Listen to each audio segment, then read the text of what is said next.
जिनके बच्चे छोटे हैं वो मुझे अच्छे से समझ सकते हैं। रात में मेरी बेटी ने मुझे 2 बजे तक जगा के रखा तो नींद तो पूरी नहीं हुई। पर हम लोग हाउसवाइफ हैं, एक मदर भी हैं, तो काम तो शुरू करना ही है सुबह का। फिर क्या, उठी किसी तरह और बिग बास्केट से दिन भर की कुछ ग्रोसरी ऑर्डर की, जिसमें थी कुछ सब्जियां, फल और दूध। तो मैंने सोचा कि जब तक कुछ बनाऊंगी तब तक इन लोग को फल कट करके दे दूंगी ताकि इन लोग को थोड़ा रिलैक्स हो जाए। फिर सबसे पहले मैंने दूध उबालने के लिए रख दिया, क्योंकि बच्चे कभी भी दूध मांग लेते हैं। तो दूध ठंडा होने में टाइम लगता है, इसलिए मैंने सोचा पहले दूध उबाल के साइड कर दूँ। फिर 2 केले और 2 सेब निकाल लिए कि कट करके इन लोग को दे दूँ, अपना ये लोग खाते रहें। इन्होंने बोला कि मुझे ब्रेड का कुछ भी नहीं खाना, क्योंकि मैं सोच रही थी सैंडविच बनाने का। तो फिर मैंने सोचा अब क्या बनाऊँ। चीला बनाने का मेरा मन नहीं था, क्योंकि 2 दिन पहले ही मैंने चीला बनाया था। तो मैंने सोचा ओट्स का क्यों ना इडली बनाया जाए। तो मेरे पास ओट्स भी था, दही भी था और सूजी भी थी। तो उसकी रेसिपी अभी आपको देखने को मिलेगी। वैसे जिसके बच्चे छोटे हैं उनको बहुत अच्छे से पता है कि हम लोग का सारा दिन ऐसे ही निकल जाता है, या तो साफ़ सफाई में, या तो खिलौने समेटने में, या तो फिर खाना बनाने में। अपने लिए तो हम लोग को बहुत कम ही टाइम मिलता है, और जब भी टाइम मिलता है फिर लगता है चलो बच्चों के साथ खेल लें, क्योंकि वो बेचारे बोर होते रहते हैं और बच्चों को भी टाइम देना बहुत ज़रूरी है। ये सब कर ही रही थी, फिर याद आया कि अरे कपड़े उठा लो, नहीं तो बारिश में दोबारा ना भीग जाएं। फिर क्या, सारे कपड़े समेटे, उसके बाद दोबारा आ गई अपने किचन में। तो मैंने लिया 1 कटोरी ओट्स। इंस्टेंट ओट्स है ये, क्वेकर वाला, कोई सा भी आप ले सकते हो। मसाला ओट्स नहीं लेना, क्योंकि उससे फ्लेवर थोड़ा डिफरेंट हो जाएगा। और सेम कटोरी से मैंने सूजी लिया है 1 कटोरी तक। ये दोनों को आप ब्लेंडर जार में डायरेक्ट डाल दें और 1 गिलास पानी डाल दें। साथ ही साथ आप इसमें 2-3 चम्मच दही डाल दें। घर का बना हो तो भी चलेगा, मेरे पास बाहर का था तो मैंने बाहर का ही डाल दिया। सबको अच्छे से ग्राइंड कर लिया। आप टेक्सचर देख सकते हैं, थोड़ा गाढ़ा ही रहेगा। After all we all are Indians, तो मैंने क्या किया, हाथ से अच्छे से निकाला और कुछ बचा न रह जाए, इसलिए अभी लास्ट में इसमें थोड़ा सा पानी मिलाएंगे और घोल के सब निकाल लेंगे।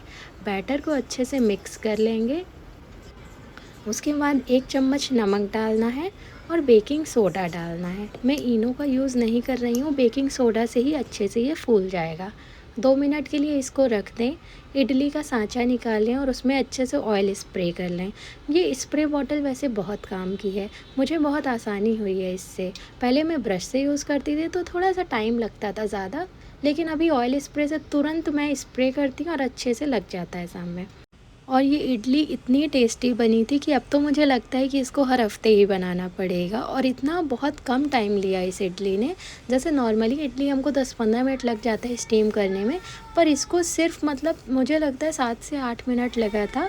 और मैंने मीडियम फ्लेम पे ही इसको एक कुकर के अंदर डाल दिया था। आपके पास अगर पूरा स्टैंड है तो अच्छी बात है, स्टीमर स्टैंड।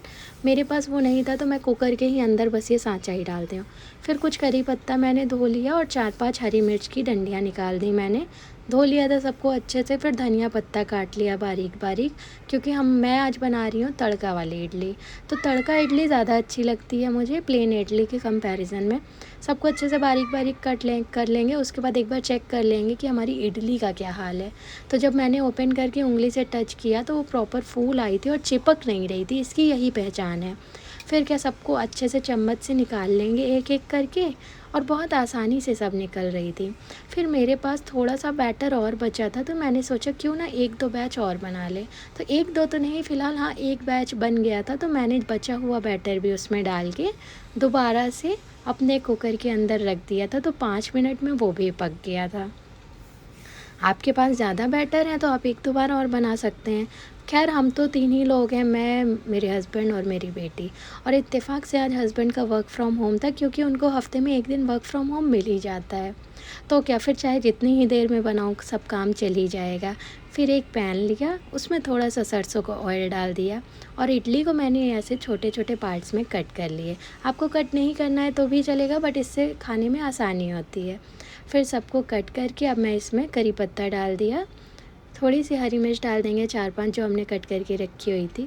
उसके बाद अभी हमें राई डाल देना है, इसमें थोड़ा सा मैगी मसाला 1 पैकेट डाल देना है। आपको अगर मैगी मसाले का टेस्ट नहीं पसंद तो आप कोई और मसाला भी डाल सकते हैं, पेरी पेरी या चाट मसाला कुछ भी डाल सकते हैं आप। फिर ये सब करने के बाद अच्छे से सारी इडली को मिला के हमने मिक्स कर लिया प्रॉपरली। और उसके बाद इसको अच्छे से फ्राई करेंगे 2-3 मिनट तक। जब ये अच्छे से फ्राई हो जाएगा तो इसमें थोड़ी सी हरी धनिया की पत्तियाँ डाल देनी है, जो हमने ऑलरेडी कट करके रखी हुई थी। फिर क्या सबको मिला के फिर मेरे पास चटनी बनी हुई थी। अगर आपको इसकी रेसिपी चाहिए तो कमेंट ज़रूर करिएगा, मैं इसकी रेसिपी शेयर कर दूँगी। और ट्रस्ट में ये चटनी इतनी टेस्टी थी कि आप इसको किसी भी चीज़ के साथ खा सकते हैं, चाहे कि मोमोज़ हो या फिर चीला हो या फिर इडली हो। फिर क्या ये अपना काम शुरू कर चुके थे क्योंकि मुझे हो गया था लेट। फिर मैंने जाके इनको दे दिया था और अब मैं अपनी शुरुआत करूँगी। सबसे लास्ट में तो एक माँ का नंबर आता है या तो वाइफ़ का नंबर आता है, तो मैंने अपने लिए चाय चढ़ा दी। चाय ये पीते नहीं है तो मुझे सिर्फ़ अपने लिए बनानी थी। फिर उसके बाद क्या अदरक कूट लिया, अदरक को मिला दिया। तब तक में हमारी हेल्पर दीदी आ गई थी, तो मैं उनको गेट वगैरह खोली, उन्होंने साफ़ सफाई कर दिया। तो उनसे भी मेरी बहुत हेल्प हो जाती है, एटलीस्ट फिर झाड़ू पोछा या बर्तन नहीं करना पड़ता, नहीं तो काम और बढ़ जाए हम लेडीज़ों का। चलो भगवान ने इतना तो हमारे ऊपर कृपा बनाई है कि हमें थोड़ी सी हेल्प हो जाती है। और ट्रस्ट में ये इडली बहुत यम्मी थी।